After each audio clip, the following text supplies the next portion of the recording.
La chronique bourse, la quotidienne Zone Bourse, Anthony Bondin. Bonjour et bienvenue dans ce point de marché Zone Bourse du jeudi 3 octobre 2024 qui s'appelle ce matin un retour au calme en trompe-l'œil. Après l'euphorie des mesures de relance chinoises et le choc de la dégradation de la situation géopolitique au Moyen-Orient, les marchés financiers sont entrés dans une phase un petit peu plus attentiste alors que le calendrier des événements va aller crescendo à partir de la semaine prochaine puisqu'on aura à la fois des résultats d'entreprise, on aura plus tard l'élection présidentielle américaine au début du mois de novembre et on aura aussi des décisions de politique monétaire, notamment celle de la BCE. Mais à plus court terme, il y a donc eu une certaine forme de retour au calme sur les marchés hier après la grosse poussée de volatilité qui était consécutive à la salve de missiles envoyés d'Iran vers Israël. Comme cela s'est souvent produit par le passé, eh bien on s'est beaucoup invectivé entre Tel Aviv et Téhéran, mais les mots sont restés des mots, en tout cas à ce stade. Et ça ne signifie pas évidemment que la situation ne va pas s'envenimer, puisqu'il se murmure que Washington fait des pieds et des mains pour réfréner une riposte israélienne sur les sites iraniens censés plancher sur la technologie nucléaire. On est donc à la merci d'un événement un petit peu exceptionnel qui viendrait encore tout chambouler. Mais si les actifs habituels sont un bon miroir du risque, alors les financiers considèrent quand même que le contexte n'est ni moins ni plus tendu que la veille.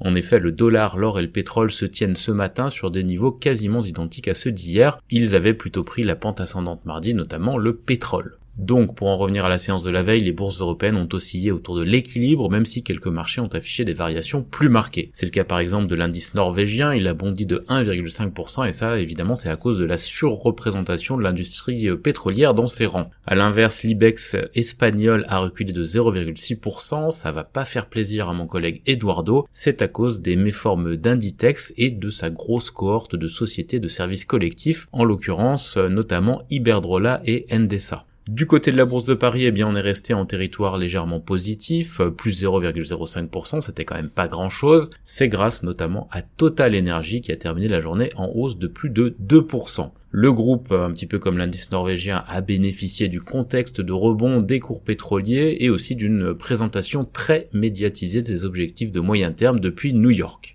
La Major a adopté tous les codes appréciés par le secteur, hausse de production, rachat d'actions, multiples projets de développement et confirmation du chantier d'une ligne de cotation secondaire à Wall Street. Ces détracteurs ont trouvé que ça ressemblait à quelque chose entre le bras d'honneur et la démonstration de force face aux pourfendeurs des énergies fossiles et aux velléités de surtaxation du gouvernement français, mais en tout cas ça a bien fonctionné pour Total Energy. Du côté de l'Asie, la lune de miel des investisseurs avec les actions chinoises a pris fin un petit peu brutalement. Bon, il faut dire quand même qu'avec 28% de hausse en moins de 3 semaines, le Hang Seng avait le droit de reprendre son souffle. Il a commencé par chuter de 4%, mais la baisse s'est un petit peu réduite par la suite. Au moment où j'enregistre, on est en baisse de 2%. Côté Chine continentale, eh bien on est toujours à l'arrêt à cause de la semaine fériée de la fête nationale. C'est au Japon aussi qu'il se passe des choses puisque les indices ont repris leur rebond après une déclaration assez surprenante du nouveau Premier ministre Shigeru Ishiba, présenté comme un chaud partisan des hausses de taux, c'est en tout cas ce que j'avais lu ces derniers jours, eh bien il a pris le complet contre-pied en déclarant ce matin que l'économie nippone n'est pas prête pour une nouvelle augmentation des taux d'intérêt.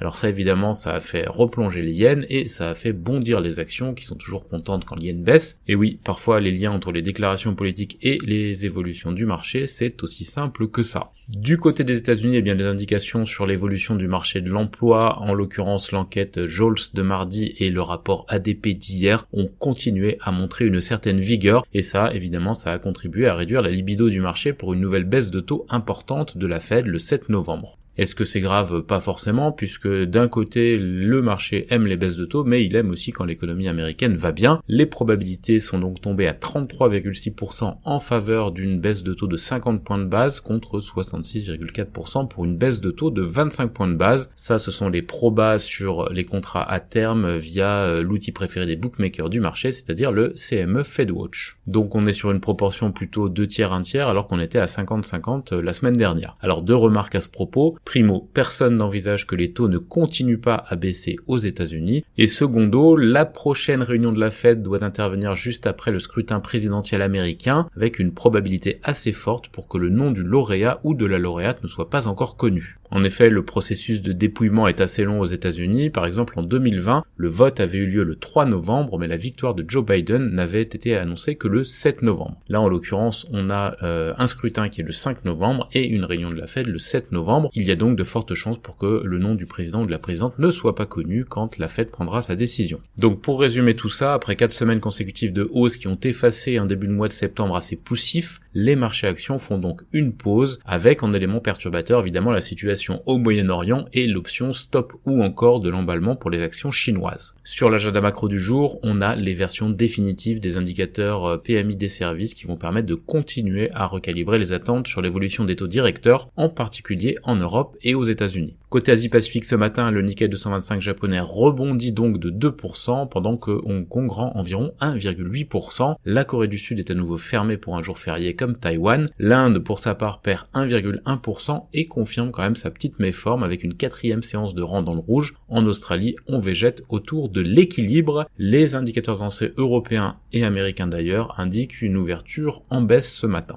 Dans l'actualité des sociétés, on a donc Total Energy qui veut continuer de produire plus de pétrole et de gaz jusqu'en 2030. L'entreprise prévoit aussi de racheter 8 milliards de dollars de ses actions cette année et 2 milliards de dollars par trimestre en 2025. Les offres inférieures aux attentes obtenues par Sanofi pour sa division grand public baptisée Opella pourraient conduire la société à son introduction en bourse. Hedi Slimane va quitter Céline, la marque de LVMH, et sans aucun rapport, LVMH devient partenaire mondial de la Formule 1 pour 10 ans. Côté Vinci, on lance un programme de rachat d'actions de 200 millions d'euros. Chez Bouygues Télécom, la filiale de Bouygues, on lance une nouvelle offre grand public, mais on réduit aussi certains des objectifs 2026. Moody's, pour sa part, a placé la note crédit Baa2 de Vivendi sous examen avec implication négative. Casino a annoncé la finalisation de la cession de 2 portefeuilles de magasins, l'un aux Mousquetaires et l'autre au groupe Roca. Casino qui cherche encore des acquéreurs pour 4 plateformes logistiques et 20 magasins. Thermador a annoncé la constitution d'un pacte Dutreil, Valneva organise une journée investisseur à New York le 10 octobre, Exail remporte une commande de drone grand fond capable d'opérer à 6000 mètres de profondeur pour l'armée française, McPhee annonce l'abandon d'un projet en Europe centrale et Predilife va filialiser Mamorisk. Du côté des publications du jour, en France, on a OP Mobility, Artea, Bilendi, Entre Particuliers, Vinpay, Compagnie Lebon ou groupe Pizzorno. Ailleurs en Europe, après BMW, c'est Mercedes qui a appelé les dirigeants européens à ne pas surtaxer les véhicules électriques chinois importés. Cela aurait-il un rapport entre le fait que BMW réalise 26% de son chiffre d'affaires en Chine et Mercedes 17%?